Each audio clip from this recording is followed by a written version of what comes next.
Адамбыз, адам негизги 4 сипатымыз бар го. Кемелдикке умтулуу, ар дайым ар нерсени не истесек те кемел түрдө, адемиликке умтулуу, дамууга умтулуу. Бизде бул сезимдер бар да, дамуу керек ар кандай.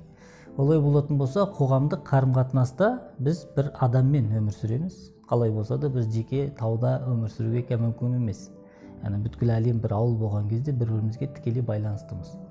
Олай болса қазіргі адамдар, яғни біз өз арамыздағы қарым-қатынасты ең дұрыс көркем түрде істегіміз келеді. Ол дүкенге баратын болсақ та, қандай бір ұйымға соңғы баратын болсақ та, достарымызбен, бәлки отбасымызда, әке-шешемізбен, туыстарымызбен қандай қарым-қатынаспен қақтығыспасақ та, ең кемел түрде істегіміз келеді да бұны. Дұрыс, ят болмасын дегендей ғой. Олай болатын болса, әрбір істің өзіне тән бір өлшем бірлігі бар. Дұрыс өлшем бірлігі. Өйткені нәтижесінде Алла Тағала бәріміз жаратты. Жаратқаннан кейін белгілі бір қағида қойды. Сол қағидаға сай амал етілетін болса, ол амал дұрыс болып саналады. Оған қайшы келетін болса, ол бұрыс болып саналады. Енді бүгінгі тақырыбымыз ақиқи өлшем. Жалпы ол не? Ол қалай бұл мәселе? Құранда Алла Тағала не дейді бұған қатысты? Хадисте пайғамбарымыз саллаллаху алейхи ва саллям не дейді? Құранда аузубилля әл-уазну яума изин әл-хақ деген аят бар. Қиямет күні, яғни қиямет адамзаттың барлығы бұл дүниеден болып, қияметте қайтып махшарда тірелген кезде бір уәзін бар дейді, бір таразы бар дейді. Ол ақиқат таразысы дейді. Енді бәрімізге белгілі Қария сүресі бар ғой.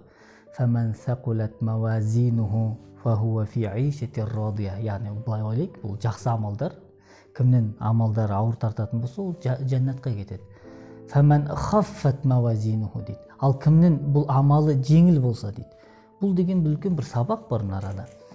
Неғып Алла Тағала былай да айтса болар еді, кімнің жақсылығы ауыр тартатын болса, фәмән сәқулат мавазинуху фахуа фи ишатир радия. Ол бір жәннатта өмір сүреді.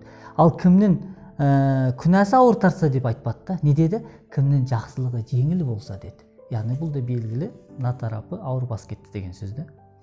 Бұл бір үлкен бір қағида бар. Исламда негіз болып саналатын ол жақсылықта. Айтылу керек болған жақсылық мәселеде. Жаманшылыққа тіпті көңіл бөлінбеу керек. Енді қазір біздің баннерларымыз бар, рекламдарымыз бар. Көп жағдайда жақсылықты насихаттайтын болса, интернет алаңында, телевидениядағы шоулар барлығы Құдайдың осы қағидасына, осы таразбен өлшеп, тек қана жақсылық насихат етілетін болса, онда жаманшылық ол белгілі болады. Сөйленбейтін нәрсе ол не болады? Жаманшылық болады. Олай болатын болса, адам әу бастан неге көңіл бөлу керек? Жақсылыққа көңіл бөлу керек. Бұл жақсылық асылында қияметте өлшенетін де сол. Мысал, бір амал істедік делік, қарым-қатынаста мысалы, бір жұмысшы жалдадық, сотрудниктарым бар делік, бір 10 адам, ай бітті, зарплатын созып бермей қойдық да. Анау дедік, мынау дедік, ананы сылтау еттік, мынаны сылтау еттік, бәлки бермей қойдық мүлдем. Бұл мен бір қарым-қатынасым болды делік. Бұл дұрыс па? Қаншалықты дұрыс? Шариғатта, енді хадисте белгілі ғой, адамның тері кеппей тұрып, оның ақысын беру мәселесі бар. Ақиқи өлшем осы да. Бір адаммен жұмыс дейсің ба, белгілі бір қызметке келістің ба, ол қызмет біткен кезде тері кеппей, бұл не деген сөз? Киная ғой, астарлы мағына, яғни бірден мүмкін болса, сол істің буы кетпей тұрып бірден өтелген жақсы да, құны, оның келіскен ақшасы, ақиқат өлшем осы да қарым-қатынаста. Ал егер оны созып бермей жүрсек, бұл амалды ғой нәтижесінде. Создым, бермедім, бәлки лақтырдық делік, мүлдем төлеме қойдық. Нәтижесінде не болады? Қиямет күні барамыз, бір амалымыз бар, таразға салайық десек, өлшенбейді. Олай болатын болса, біз дүниеде 24 сағатымызда, тәулігімізде қандай амалды, қандай өлшем бірлікке сай істеп жүрік. Осы маңызды. Өйткені, егер ол ақиқат өлшем бірлікке үйлеспесе, қияметтегі жақсылық таразысына ол түспейді. Яғни ол амал жоқ болып саналады. Яғни бір тонна құм төгудің орнына сен айтасың, маған 1000 киловатт құм керек дейсің да. Оны ешкім сен ол заказыңды орындамайды. Ол интернетке бәлки жаздың делік, маған 1000 киловатт құм кім төгіп береді. Ешкім төкпейді. Неғып? Олай өлшенбейді ол. Тура сол сияқты қияметте де белгілі бір амалмен барамыз. Алла тағаланың құзырына, тек орада амалымыз таразға түспейді. Неғып асыл ақиқат болған өлшем бірлікке сәйкес болмаған. Енді онда сұрақ туындайды, ақиқи өлшем бірлікті қайдан аламыз? Қайдан білем мен туыстық қарым-қатынаста өлшем бірлік не екен? Қазіргі өлшем бірлік бұлай ғой, маркетинг қой. Мен мысалы айтайық, қонаққа барайық да. Егер ол келетін болса, мен барам да. Егер ол сыйлыға келген болса, өткен бір келген кезде мен де бір сыйлыға апарам деген мәселе бар. Туыстық қарым-қатынаста. Ол қал жағдайым сұраса, Наурызбен құттықтаса, бәлки оразамен құттықтаса, мен де құттықтаймын деген. Бұл туыстық қарым-қатынасты біз маркетингке салып өлшей бастадық. Бұл өлшене ме асылында? Хадисте не дейді? Пайғамбарымыз айтады ғой, сыл мән қатак. Сен менің тіпті қарым-қатынасты үзген адаммен сен қарым-қатынасты түзеу керексің. Өлшем осы да.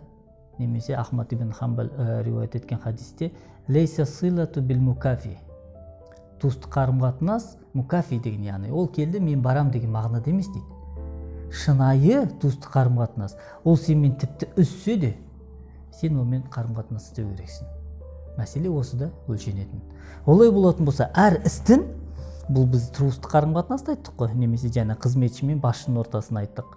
Қандай да бір қарым-қатынас болсын, дос болсын, табиғат болсын, бүткіл адамның тәулігінде, бәлки бір айда, бір жылда өмір бақи істейтін амалдарымыздың өлшем бірліктерін дұрыс білу керекпіз. Біз немен асылында өлшеп жүрік амалдарымызды.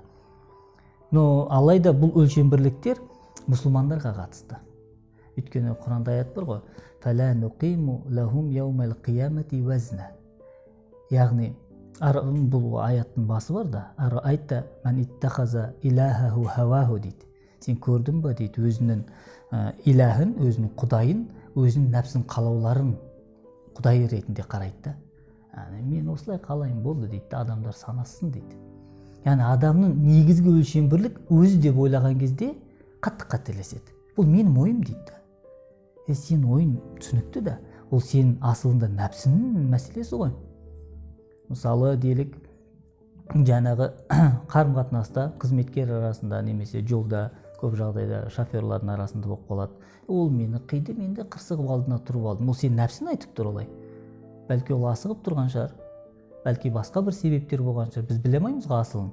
Тек асылын бұл таразы қияметтегі мұсылмандарға болады. Ал ақыретке иман етпеген, Құдайды жоқ деген, бәлки Алла тағаланы мойындамай, пайғамбарларды мойындамаған адамға бұл таразы болмайды. Яғни бұл ақиқи өлшем бірлігі мұсылмандарға қатысты. Алайда қазіргі таңда біз қандай өлшем бірлікпен өмір сүріп жатырмыз? Өзімізді мұсылман деген күнде де біз кәпірлердің өлшем бірлігіне саламыз да, қарым-қатынастарымызда.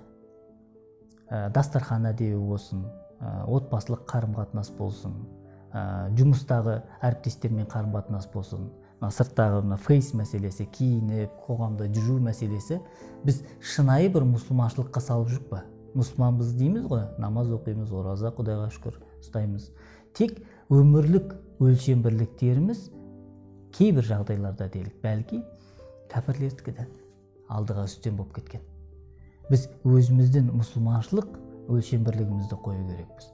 Жарайды, өзімізді мұсылман деп атап, осы асыл болған өлшем бірлікке сай амал етпесек, қиямет күні ол амалымыз жоқ болады да.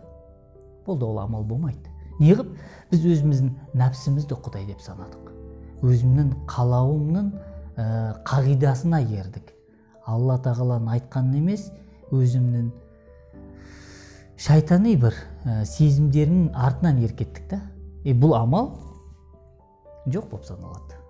Қиямет күні таразыға түспейді. Онда нәтиже не болады? Онда жақсылық амалдарымыз ауыр бола ма, жеңіл бола ма? Мәселе сорада белгілі болады да. Олай болатын болса, жалпы өмірде өлшем бірлік мәселесінде білу керекпіз. Әр іс өзіне тән өлшем бірлігі болады. Әр істің.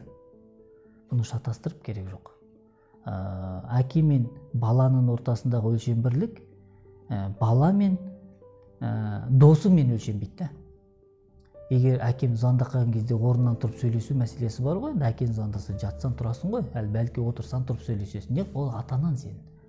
Ал егер досыңыз анда қалса атқып тұрып, да досым қалайсың, денсаулығың қалай десең де бір ыңғайсыз. Не, достық құрмет бар, тек оны бір әкелік статусқа қоя алмайсың ғой. Қаншалықты өлшем бірліктер бөлек та, мынау әке мен балам, мынау дос ретінде қарайсың да. Олай болатын болса, өлшем бірліктерді шатастырмау мәселесі бар.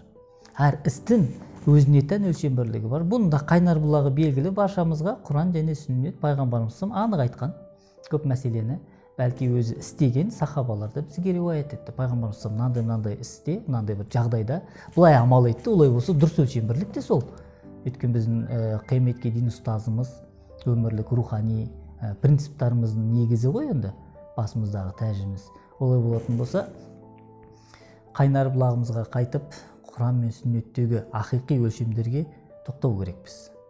Басқаша жол жоқ. Егер мұсылман дейтін болсақ, онда нәпсіміздің қалауы емес, ортаға Алла тағаланың сүннеттің қойған өлшем бірліктерін қойып өлшеу керекпіз да. Сол уақытта иншалла Құдай қаласа жетістікке жету бір үмітіміз болады да. Бұл дүниеде де дұрыс өмір сүріп, адами қарым-қатынастарды реттеуге, қиямет күні Алла тағаланың құзырына барған кезде де ұят болмайтын деңгейде, яғни ұялмай, амалдарымыз бар күйде жүздесуге нәсіп болады.